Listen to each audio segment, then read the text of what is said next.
दोस्तों, Coca Cola और Pepsi जैसी कंपनी के सामने न जाने कितने ब्रांड्स आए और चले गए, लेकिन कोई भी इनकी मोनोपोली को नहीं तोड़ पाया। फिर मैदान में उतरे 3 देसी लड़के, जिन्होंने सोचा हम क्यों ना वो बेचें जो हमारे बड़े बुजुर्ग हमेशा से पीते आए हैं, मतलब जीरा और नमक से बना वो देसी स्वाद जो भारत के हर घर में पसंद किया जाता है। ना कोई सेलिब्रिटी फेस, ना ही टीवी एड्स का शोर, फिर भी खड़ा कर दिया एक ऐसा ब्रांड जो आज पूरे इंडिया पर राज कर रहा है। जी हाँ, हम बात कर रहे हैं लाहौरी जीरा की, जिसके हर सिप के पीछे छिपी है संघर्ष की कहानी।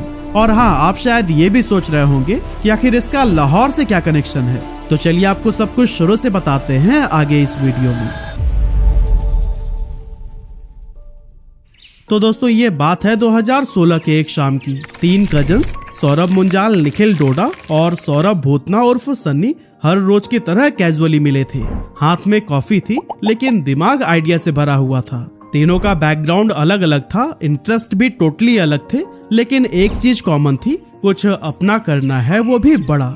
और फिर एक दिन एक ऐसी ही मुलाकात ने जन्म दिया एक देसी बेवरेज कंपनी को, जिसकी वैल्यू आज कई 100 करोड़ रुपए है। लेकिन एग्जैक्टली हुआ कैसे ये सब, यह जानने से पहले हमें इन तीनों कजन्स के बारे में शॉर्ट में जान लेना चाहिए। सबसे पहले बात करते हैं सौरभ मुंजाल की, जिन्होंने अपनी एंटरप्रेन्योरल जर्नी काफी कम उम्र में ही शुरू कर दी थी। 2012 में जब वो सिंगापुर से MBA कर रहे थे, तो उन्होंने ट्रेड फाइनेंस में हाथ आजमाया और पता है, वो वेंचर $15 मिलियन तक पहुंच गया। वैसे तो यह काफी बड़ा अचीवमेंट था, लेकिन दिल में कुछ अधूरा सा था। इसीलिए सौरभ ने डिसाइड किया कि अब इंडिया वापस लौटना है और देश में ही कुछ करना है। वापस आकर उन्होंने पंजाब में एक हाईवे रेस्टोरेंट शुरू किया, जिसका नाम था हेरिटेज हवेली, जो कि आज के टाइम पर एक प्रीमियम डेस्टिनेशन बन चुका है। इस रेस्टोरेंट को चलाते चलाते ही उन्हें रियल इंडिया की अंडरस्टैंडिंग मिली कि इंडिया के कस्टमर्स टेस्ट को इम्पोर्टेंस देते हैं, लेकिन खरीदते तभी हैं जब प्राइस उनकी पॉकेट में फिट बैठे। वहीं अगर बात करें सनी की, तो ये वो इंसान थे जो सिर्फ बातें नहीं, बल्कि सीधे मैदान में उतरते थे। चाहे दुकानदार से बात करनी हो, कस्टमर को कन्विंस करना हो, या फिर ग्राउंड लेवल पर किसी भी तरह का काम करना हो, सनी इन चीजों में माहिर थे। और उनकी सबसे बड़ी ताकत थी लोगों से कनेक्शन बना लेना। तीसरे कजन निखिल का बैकग्राउंड एग्रीकल्चर से था, लेकिन दिल से वो फूडी थे। उन्हें खाना बनाने का इतना शौक था कि हर हफ्ते कुछ न कुछ एक्सपेरिमेंट करते रहते। और फिर एक दिन ऐसे ही एक्सपेरिमेंट करते करते उन्होंने एक देसी ड्रिंक बनाई, जीरा फ्लेवर वाली। जब उन्होंने खुद टेस्ट किया तो वो उन्हें बहुत अच्छी लगी, और इसीलिए उन्होंने सोचा कि क्यों ना इसे भाइयों को भी टेस्ट करवाऊं। शाम हुई, तीनों कजन हमेशा की तरह मिले और निखिल ने बड़े कैजुअली कहा, भाई इसे टेस्ट करके देखो जरा। सौरभ मुंजाल ने जैसे ही पहला सिप लिया, उनके मुंह से निकला, वाह भाई, इसे तो मार्केट में होना चाहिए। वहीं सनी का भी मानना था कि इंडिया भले ही मॉडर्न हो गया हो, लेकिन टेस्ट के मामले में आज भी पूरा देसी है। और जहां हर कोई कोला और ऑरेंज सोडा बेच रहा है, वहीं जीरा फ्लेवर वाली ड्रिंक्स की एक अलग ही डिमांड बन सकती है। अब ऐसा भी नहीं था कि इंडिया में इससे पहले कोई भी जीरा ड्रिंक आई ही नहीं थी। साल था 1977 का, जब गवर्नमेंट रूल्स की वजह से कोका कोला इंडिया से बाहर चला गया था। तब पार्ले ने एक जबरदस्त मसाला फ्लेवर ड्रिंक मार्केट में लॉन्च की थी, नाम था रिमझिम। एंड बिलीव मी, उस टाइम रिमझिम काफी ज्यादा हिट हुई थी। लेकिन जैसे ही कोका कोला इंडिया में दोबारा लौटा, उसने पार्ले के सारे सॉफ्ट ड्रिंक ब्रांड्स खरीद लिए और रिमझिम को बंद कर दिया, क्योंकि कोका कोला सिर्फ उन्हीं प्रोडक्ट्स में ही इन्वेस्ट करना चाहता था जिन्हें वो ग्लोबल लेवल पर बेच सके। और यही रीजन था कि इंडिया में कोई भी बड़ा जीरा फ्लेवर ड्रिंक दोबारा उभर नहीं पाया। हाँ, बीच बीच में कुछ रीजनल प्लेयर्स जरूर आए, जैसे मुंबई का जीरो मसाला, ओडिशा का स्पाइस अप और कर्नाटका का बिंदु जीरा, लेकिन इनका दायरा सिर्फ अपने अपने इलाकों तक सीमित रह गया। नेशनल लेवल पर कोई नाम नहीं बना सका। सौरभ और उनके कजन्स को ये बात क्लियर हो चुकी थी कि अगर हमने ये गैप नहीं भरा तो कोई और भर देगा। और बस यही सोचकर उन्होंने लिया एक बोल्ड स्टेप, मार्केट में जीरा फ्लेवर ड्रिंक लॉन्च करने का। उन्होंने डिसाइड किया कि इस ड्रिंक का टेस्ट तो होगा पूरी तरह से देसी, लेकिन ब्रांडिंग होगी इंटरनेशनल लेवल की, दमदार, फ्रेश और ऐसी जिससे लोग कनेक्ट हो पाएं। लेकिन दोस्तों, प्रोडक्ट बनाना एक बात होती है, पर उसे मार्केट और कस्टमर्स के दिल तक पहुंचाना एक अलग लेवल का चैलेंज होता है। लेकिन ये तीनों भाई हार मानने वालों में से थोड़ी न थे। अपने विजन को साथ लिए 2017 में रखी गई आर्कियन फूड्स की नींव, जो कि लाहौरी जीरा की पेरेंट कंपनी है। ड्रिंक का फॉर्मूला तो रेडी था ही, लेकिन अब बारी थी नाम सोचने की, प्राइस डिसाइड करने की और सबसे इम्पोर्टेंट पैकेजिंग की। काफी सोचने समझने के बाद उन्होंने अपने ड्रिंक का नाम रखा लाहौरी जीरा। अब सवाल उठता है कि लाहौरी जीरा ही क्यों? क्या ये ड्रिंक लाहौर से इंस्पायर्ड थी? असल में इस ड्रिंक का मेन हीरो इंग्रेडिएंट था जीरा, लेकिन एक और चीज थी जो कि इसे यूनिक बनाती थी, रॉक सॉल्ट यानी सेना नमक, जिसे कि लाहौरी नमक के नाम से भी जाना जाता है। इसीलिए उन्होंने इस ड्रिंक का नाम लाहौरी जीरा रख दिया, ताकि टेस्ट से लेकर नाम तक हर चीज में एक देसी टच दिखाई दे सके। अब बात आती है प्राइस की, तो उन्होंने इसका प्राइस रखा सिर्फ 10 रुपए, ताकि टियर 2 और टियर 3 सिटीज में हर कोई इसे आसानी से खरीद सके। इसके बाद से जब बारी आई ब्रांडिंग की, तो उन्होंने देखा कि मार्केट में जो लोकल जीरा सोडा थे उनमें से ज्यादातर अनब्रांडेड थे और उन सब की पैकेजिंग लगभग एक जैसी ही थी। यही वजह थी कि वो कभी भी एक मास ब्रांड नहीं बन पाए, क्योंकि उनमें ना तो कोई यूनिक आइडेंटिटी थी और ना ही ऐसी विजिबिलिटी जो कि उन्हें बड़ी मार्केट तक ले जा सके। लाहौरी जीरा ने इस गैप को समझा और अपने प्रोडक्ट को प्रीमियम दिखाने का फैसला किया, भले ही उसका प्राइस सिर्फ 10 रुपए ही क्यों न था। उन्होंने अपने लेबल डिजाइनिंग में यूज किया ब्लैक और गोल्ड का प्रीमियम कॉम्बिनेशन। फॉन्ट और लोगो भी ऐसा चुना जो कि क्लासी लगे, जिससे कि सेल्फ पर रखी बोतल दूर से ही नजर आ जाए। लेकिन दोस्तों, एक सक्सेसफुल ब्रांड बनने के लिए सिर्फ अच्छा प्रोडक्ट, अच्छा डिजाइन और कैची नाम ही काफी नहीं होता। असली गेम तो वही शुरू होती है जब उस प्रोडक्ट को सही तरीके से मार्केट तक पहुंचाना होता है। और फिर ये जिम्मेदारी दी गई सौरभ भोतना को, जो कि ग्राउंड लेवल एक्सपर्ट थे।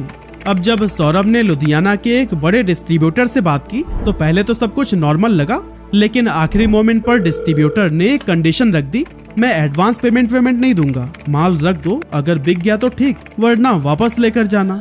अब ये बिल्कुल टिपिकल मार्केट बिहेवियर था, जिसमें फंसकर कई सारे स्टार्टअप्स अपना भारी लॉस करा लेते हैं, क्योंकि कैश फ्लो किसी भी बिजनेस की जान होती है और अगर पैसा मार्केट में फंस जाए तो फिर बिजनेस मुश्किल में पड़ सकता है। ऐसे में लाहौरी जीरा के फाउंडर्स के पास में दो ऑप्शंस थे। पहला कि ये डिस्ट्रीब्यूटर की शर्त मानकर माल भेजें और पेमेंट का इंतजार करें, और दूसरा खुद रिटेलर्स और शॉपकीपर्स से डायरेक्ट कनेक्ट करें और अपने प्रोडक्ट को खुद मार्केट में पुश करें। लाहौरी जीरा के फाउंडर्स ने दूसरा रास्ता चुना। वो हर रिटेलर्स और दुकानदार से मिले, उन्हें सैंपल दिया, साथ में ड्रिंक टेस्ट भी कराई। इससे उन्हें कई तरह के फीडबैक्स मिले, जैसे कि किसी ने कहा कि कलर डल लग रहा है, किसी ने कहा स्वीटनेस बैलेंस नहीं है, तो फिर किसी को ड्रिंक में फिज कम लग रही थी। तीनों फाउंडर्स इन सभी फीडबैक्स को नोट करते रहते और फिर हर रोज रात को बैठकर एनालाइज करते कि अपने फॉर्मूला में क्या चेंजेस किए जाएं। इस तरह हर एक फीडबैक को सुनते समझते इम्प्रूव करते गए, जिससे कि लाहौरी जीरा का टेस्ट और भी बेहतर होता चला गया। रिटेलर्स को भी ये समझ आ गया था कि ये ड्रिंक तो मार्केट में चलने वाली है, इसीलिए अब वो खुद ही से कस्टमर्स को रिकमेंड करने लगे। और दोस्तों, जब दुकानदार ही पुश करने लगे तो फिर धीरे धीरे ये देसी मसालेदार ड्रिंक कस्टमर्स के दिल से कनेक्ट हो गई। और फिर एक दिन वही डिस्ट्रीब्यूटर जिसने पहले एडवांस देने से मना किया था, अब खुद कॉल करके बोला, भाई ऑर्डर भेज दो, इस बार एडवांस के साथ में। शुरुआत में लाहौरी जीरा ने एक स्मार्ट मूव लिया, कॉन्ट्रैक्ट मैन्युफैक्चरिंग। मतलब प्रोडक्ट तो उनका ही था, लेकिन उसे वो बनवा रहे थे एक थर्ड पार्टी मैन्युफैक्चरर से। अर्ली स्टेज पर यही स्ट्रेटेजी काफी काम आई, क्योंकि उनका पूरा फोकस था सिर्फ 3 चीजों पर, टेस्ट, ब्रांडिंग और डिस्ट्रीब्यूशन। मशीन सेटअप पर टाइम और पैसे इन्वेस्ट करने की बजाय उन्होंने मार्केट डिमांड पर फोकस किया। लेकिन जैसे जैसे ऑर्डर्स बढ़ने लगे, वैसे ही वैसे कॉन्ट्रैक्ट मैन्युफैक्चरिंग से काम चलना मुश्किल हो गया। ऐसे में फाउंडर्स को लगा कि अब उन्हें अपना खुद का प्लांट लगा ही लेना चाहिए, लेकिन ये इतना आसान नहीं था। सबसे पहले तो जमीन चाहिए थी, वो भी सही लोकेशन पर। फिर पोल्यूशन कंट्रोल से लेकर FSSAI तक हर तरह की कंप्लायंसेस और पेपर वर्क्स। अब ये सब भी कहीं ना कहीं तो हो ही जाता, लेकिन मेन प्रॉब्लम थी इन स्टेप्स को पूरा करने के बाद से filling lines, bottle blowing machine, capping system और लेबलिंग यूनिट जैसे मशीन्स को सेटअप करने की, क्योंकि इसमें बहुत सारा पैसा लगने वाला था और इतने पैसे उस टाइम उनके पास में थे नहीं। इसीलिए उन्होंने अपने फैमिली और फ्रेंड से लोन लिया, प्रॉपर्टी को गिरवी रखा और यहाँ तक कि कुछ फर्नीचर्स भी बेच डाले। और फिर इस तरह काफी कठिनाइयों के बाद पंजाब के रोपार में उन्होंने अपना पहला मैन्युफैक्चरिंग सेटअप खड़ा किया, जिसकी कैपेसिटी थी 96,000 बॉटल्स पर डे की। शुरुआत में तो ये काफी लगा, लेकिन जैसे जैसे मार्केट में टेस्ट वायरल हुआ, डिमांड इतनी तेजी से बढ़ी कि ये कैपेसिटी भी कम पड़ गई और तब लाहौरी जीरा ने अपनी मैन्युफैक्चरिंग यूनिट को स्केल अप करके 1.2 मिलियन यानी कि 12 लाख बॉटल्स पर डे तक बढ़ा दिया, जिसका सीधा असर कंपनी की ग्रोथ पर पड़ा और फाइनेंशियल ईयर 2021 में उनका रेवेन्यू पिछले साल के 5 करोड़ से बढ़कर 80 करोड़ रुपए पहुंच गया। लेकिन जैसे जैसे सब कुछ सेट होता हुआ दिख रहा था, वैसे ही अचानक एक झटका लगा। साल 2021 में सरकार ने कार्बोनेटेड ड्रिंक्स पर टैक्स बढ़ा दिया सीधा 40% तक, 28% जीएसटी और 12% कंपनसेशन सेस। लाहौरी जीरा के लिए ये एक बहुत बड़ा झटका था, क्योंकि पहले से ही उनका प्रॉफिट मार्जिन बहुत कम था और कंपनी ने भी अपने ड्रिंक का प्राइस काफी सोच समझ कर रखा था, क्योंकि उन्हें पता था कि प्राइसिंग स्ट्रैटेजी के दम पर ही मार्केट में अपनी जगह बनाई जा सकती है। इसीलिए जहां जीरो मसाला 20 रुपए में मिल रहा था, बिंदु जीरा 12 और पेप्सी की 250 ml की बोतल 20 रुपए में, वहां लाहौरी जीरा ने अपनी 250 ml की बोतल को सिर्फ 10 रुपए में लॉन्च किया था। 10 रुपए एक ऐसा प्राइस पॉइंट था जिसे छोटे शहरों के लोग आसानी से अफोर्ड कर सकते थे और इसी एग्रेसिव प्राइसिंग की वजह से लाहौरी जीरा की सेल्स तेजी से बढ़ी थी। लेकिन अब टैक्स बढ़ने के बाद इनके पास भी प्राइस बढ़ाने के अलावा और कोई ऑप्शन नहीं था। अगर वो इसे 10 रुपए में ही बेचते तो उसमें से सीधा 4 रुपए टैक्स चला जाता, बचते 6 रुपए, जिसमें retailer margin, bottle cost, transportation और मैन्युफैक्चरिंग सब कुछ कवर करना था, जो कि इम्पॉसिबल था। पर साथ ही ये भी डर था कि कहीं प्राइस बढ़ाने के बाद से लोग लाहौरी जीरा को खरीदना ही बंद न कर दे। ऐसे में उन्होंने एक स्मार्ट मूव लेते हुए प्राइस में बदलाव न करके बोतल का साइज 250 ml से घटाकर 160 ml कर दिया, ताकि सेम प्राइस ऑफर करके भी मार्जिन मेंटेन किया जा सके। और उनका ये मूव वाकई काम कर गया। और दोस्तों, सबसे इंटरेस्टिंग बात तो यह थी कि ये ग्रोथ बिना किसी बड़ी फंडिंग या फिर बड़े इन्वेस्टर सपोर्ट के हो रही थी, क्योंकि जहां बाकी स्टार्टअप्स भारी फंडिंग जुटाने और एग्रेसिव एक्सपेंशन के चक्कर में लॉस सह रहे थे, वहीं लाहौरी जीरा अपनी स्मार्ट बिजनेस अप्रोच से चुपचाप प्रॉफिट कमा रहा था। सौरभ मुंजाल की फिलॉसफी शुरू से ही क्रिस्टल क्लियर थी कि हम दूसरों की तरह 500 करोड़ रुपए जलाकर लाइमलाइट में नहीं रहना चाहते, हमें 50 करोड़ ही कमाकर एक सस्टेनेबल बिजनेस बनना है। सिंपल, पावरफुल और ग्राउंडेड सोच। उन्हें पता था इन्वेस्टर्स पैसे देते हैं तो फिर कंट्रोल भी लेते हैं, लेकिन वो शुरुआती टाइम में किसी के भी टर्म पर नहीं चलना चाहते थे। इसीलिए उन्होंने इनिशियल डेज में वीसी फंडिंग लेने से साफ मना कर दिया। अब जब सेल्स तेजी से बढ़ने लगी तो लोग पूछने लगे, टीवी एड्स कब आएंगे भाई, किसी क्रिकेटर को ब्रांड एम्बेसडर क्यों नहीं बनाते। अब दोस्तों, यही वो पॉइंट होता है जहां कई सारे स्टार्टअप्स करोड़ों खर्च कर देते हैं, लेकिन सौरभ मुंजाल की सोच बिल्कुल अलग थी। उनका सीधा जवाब था, एड तभी काम करता है जब प्रोडक्ट हर जगह पर हो, वरना लोग एड देखने के बाद से प्रोडक्ट ढूंढते ही रह जाएंगे और वो मिलेगा ही नहीं। यानी पहले उपलब्धता और फिर एडवर्टाइजिंग।